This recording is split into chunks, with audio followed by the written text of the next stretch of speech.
এখন থেকে বাড়িতে যখনই চিকেন নিয়ে আসবে ৫-৬ পিস চিকেন একটুখানি আলাদা করে রেখে বাড়িতে চিকেন চাউমিন পার্টি জমিয়ে তুলতে পারবেন একদম সাধারণভাবে ঘরোয়া উপকরণ দিয়ে ঘরোয়াভাবে।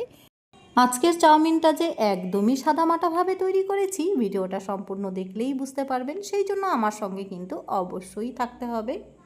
প্রথমেই মিক্সিং জারের মধ্যে আমি একটা আস্ত পেঁয়াজ কুচি করে দিয়ে দিচ্ছি, সাথে 1 ইঞ্চি আদা একটু পাতলা করে কেটে দেব যাতে মশলা বাটার সময় সুবিধা হয়। সাথে দেব 10 থেকে 12 কোয়া রসুন, ঝালের জন্য 3টে শুকনো লঙ্কা দিয়েছি, আর 1 চা চামচ গোটা জিরে দিয়ে হালকা একটু জল ছিটিয়ে নিয়ে মশলাটা আমি বেটে নেব। এবার একটা ফ্রাই প্যান বসিয়ে দিয়েছি। ফ্রাই প্যানের মধ্যে আমি 2 টেবিল মতন সর্ষের তেল গরম করে নিলাম। এবার গরম তেলে 1 টুকরো দারচিনি দিয়ে দারচিনিটাকে লাল করে ভেজে নিচ্ছি। তারপরে যেই মশলাটা আমি প্রথমেই বেটে নিলাম সেই মশলাটা এখন দিয়ে দেব। মিক্সিং জারটা ধুয়েও বাকি মশলাটা দিয়ে দিচ্ছি যাতে মশলাটা ওয়েস্ট না হয়ে যায়। এবার মশলাটা কিন্তু খুব ভালো করে কষিয়ে নিতে হবে। মশলাটা কষানোর সময় আমি হাফ টিস্পুনের মতন হলুদ গুঁড়ো দিয়ে দিচ্ছি, আর সাথে দেব স্বাদ মতো লবণ। ফোড়নটা যে যার ইচ্ছে মতন দিয়ে নেবেন। কেউ যদি ফোড়নের মধ্যে 2টো এলাচ দিতে চান তাহলে 2টো এলাচ দিয়ে মশলাটাকে খুব ভালো করে কষিয়ে নেবেন। আবার কেউ যদি ফোড়নের মধ্যে গোটা জিরে দিতে চান তাও দিয়ে নেবেন। মশলাটাকে কিন্তু খুব ভালো করে কষিয়ে নিতে হবে। মশলাটাকে বেশ ভালো করে কষিয়ে নেওয়ার পর যেই 5-6 পিস চিকেন আমি একটু আলাদা করে রেখেছিলাম সেগুলো ছোট ছোট টুকরো করে নিয়েছি। মশলার সাথে ভালো করে কষিয়ে নেওয়ার পর কিছুক্ষণের জন্য ঢেকে রেখে দেব। 5 থেকে 6 মিনিটের জন্য আমি লো আঁচে ঢাকা দিয়ে রেখেছি যাতে চিকেনটা ভেতর থেকে সুন্দরভাবে সেদ্ধ হয়ে যায়। ঢাকনা খুলে নেওয়ার পর একটু নাড়াচাড়া করে নেব। মশলাটা কিন্তু এদিকে আমি ভালো করে কষিয়ে নিচ্ছি, আর সাইডে আমি চাউমিনটা সেদ্ধ করে নেব। এদিকে মশলার সাথে চিকেনটা লো আঁচে ভালো করে কষতে থাক, আর সাইডের গ্যাসে আমি চাউমিনটা সেদ্ধ করে নিচ্ছি। চাউমিনের জল আগে থেকেই ফুটতে দিয়েছিলাম। ফুটন্ত জলে 1 টিস্পুনের মতন একটু সর্ষের তেল দিয়ে নিলাম যাতে চাউমিনটা একটার গায়ে আরেকটা লেগে না যায়।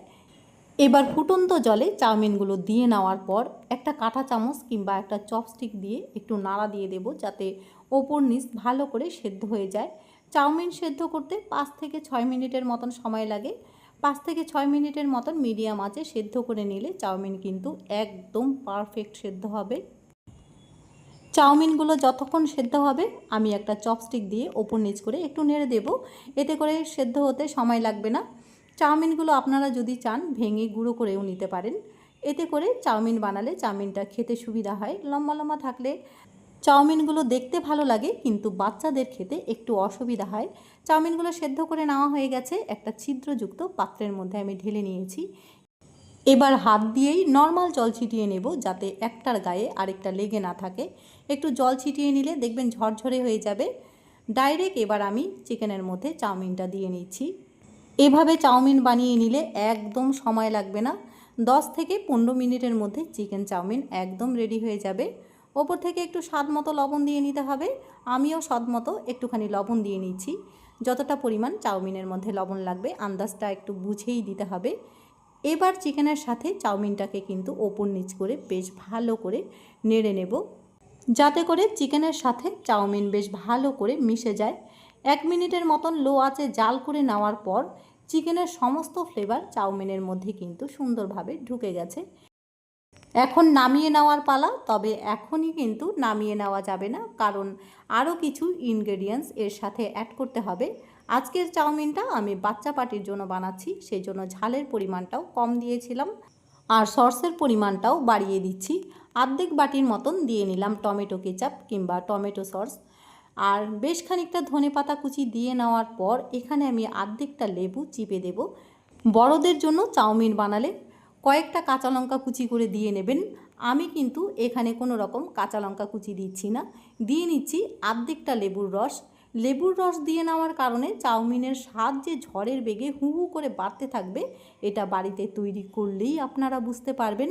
আপনারা হয়তো ভাবছেন চাউমিনের মধ্যে লেবুর রস দিতে আমি কখনো দেখিনি, তবে একবার হলেও বাড়িতে এভাবে ট্রাই করে দেখুন, পুরো চাউমিন পার্টি জমে যাবে। এবার চাউমিনটা নামিয়ে নিয়ে পরিবেশন করার পালা। চাউমিন একদম রেডি হয়ে গেছে। আজকের সাদামাটাভাবে চাউমিনের রেসিপিটা ভালো লেগে থাকলে অবশ্যই অনুরোধ করব চ্যানেলটাকে সাবস্ক্রাইব করে আমার পাশে থাকবেন।